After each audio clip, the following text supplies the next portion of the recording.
NEET paper leak मामले को लेकर है, जहां 5 आरोपियों को राउज एवेन्यू कोर्ट में पेश किया गया। सीबीआई ने आरोपियों की 7 दिन की रिमांड मांगी है। कोर्ट ने रिमांड पर फैसला सुरक्षित रख लिया है। सुमित मेरे सहयोगी और ज्यादा जानकारी के साथ। सुमित, आरोपियों की रिमांड को लेकर कब फैसला सुनाया जाएगा?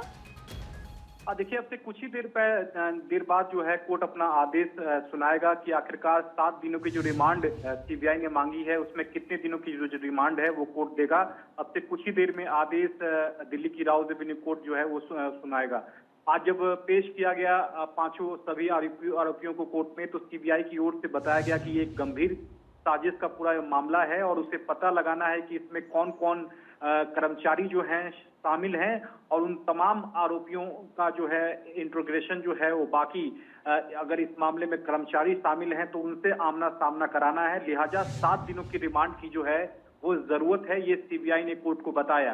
तो निश्चित तौर पर अब देखना होगा कि इस पूरे मसले को लेकर कोर्ट का क्या कुछ आदेश आता है।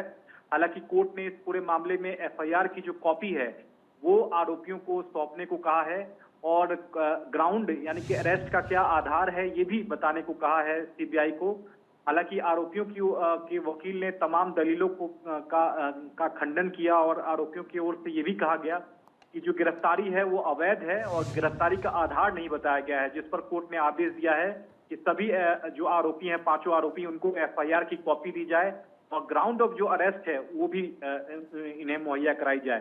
तो अब से कुछ ही देर में कोर्ट अपना आदेश सुनाएगा कि कितने दिनों की जो रिमांड है वो सीबीआई को मिलती है।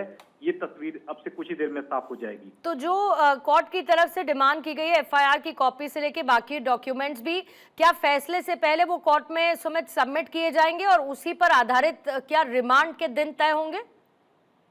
जी बिल्कुल। देखिए, जब सुनवाई पूरी हो जाएगी उसके बाद आरोपियों को जो है एफआईआर की जो कॉपी है वो सीबीआई के जो वकील हैं या सीबीआई के जो जांच अधिकारी हैं वो हैंडओवर कर देंगे।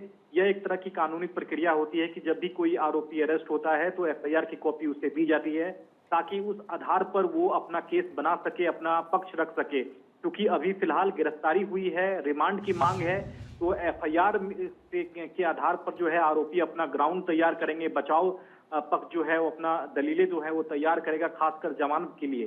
तो फिलहाल इस मामले में रिमांड जो है वो कितने दिनों की मिलती है ये देखने वाली बात होगी। अब से कुछ ही देर बाद जो आदेश आएगा उसके बाद तस्वीर साफ होगी। लेकिन जब सुनवाई पूरी हो जाएगी, जब आदेश आ जाएगा तो उसके बाद एफआईआर की जो कॉपी है वो सीबीआई के जांच अधिकारी जो हैं वो सभी आरोपियों के वकील को देंगे। लेकिन कितना जरूरी सीबीआई के लिए ये रिमांड और रिमांड के दिन है, क्योंकि पूछताछ के बाद ही ऐसे बहुत सारे लोग हैं जिनके नाम उजागर होने की पूरी संभावना है सुमित, क्योंकि सिर्फ 5 लोग नहीं है, ये कितना बड़ा नेक्सस है, पूरा का पूरा माफिया है। ये सिर्फ इस एक पेपर लीक में नहीं बल्कि इससे पहले भी जब पेपर लीक हुए हैं तो उसमें कई ऐसी बातें सामने आई हैं कि नेक्सस बहुत बड़ा है जो बच्चों के भविष्य के साथ खिलवाड़ करता है। बिल्कुल पूर्णिमा, देखिए यही वजह है कि सीबीआई ने आज राउज एवेन्यू कोर्ट को यह भी बताया है कि यह एक गंभीर साजिश है और उसे पता लगाना है कि जो एनटीए जो है जांच एजेंसी है जो परीक्षा कराती है उनमें कौन कौन से कर्मचारी शामिल हैं इसका पता लगाना चाहती है। आखिरकार मास्टरमाइंड कौन है इस पेपर लीक के पीछे, क्योंकि आज इस पूरे मामले की जब सुनवाई हो रही थी तो सीबीआई ने कोर्ट को यह भी बताया कि जयपुर के एक मेडिकल कॉलेज में दाखिले और उत्तीर्ण अंक हासिल करने में छात्रों की मदद के लिए भौतिक, रसायन विज्ञान और जीव विज्ञान से संबंधित लगभग 100 नीट परीक्षा के जो प्रश्न हैं वो लीक किए गए थे। एजेंसी ने यह भी बताया कि यश यादव को टेलीग्राम के माध्यम से जो है वो क्वेश्चन पेपर मिले थे और बरामद चैट और फोन डेटा वास्तविक नीट परीक्षा के प्रश्न पत्रों से मेल खाते हैं। यानी कि सीबीआई ने इस बात को माना है कि बड़े पैमाने पर एक ये साजिश है और इस साजिश का पता लगाने के लिए उसे रिमांड की जरूरत है और सभी 5 आरोपियों का इंट्रोगेशन जो है वो जरूरी है। सीबीआई को सरकारी कर्मचारी और प्रिंटिंग प्रेस की मिली भगत वाली एक बड़ी साजिश का संदेह है और उसने ये भी कहा है कि शुभम ने यश को लीक हुए प्रश्न पत्र उपलब्ध कराए थे। यानी कि सीबीआई ने इस बात को माना है कि बड़े पैमाने पर एक साजिश हुई है और इस साजिश का भंडाफोड़ करने के लिए उसे आरोपियों से लंबी पूछताछ की जरूरत है।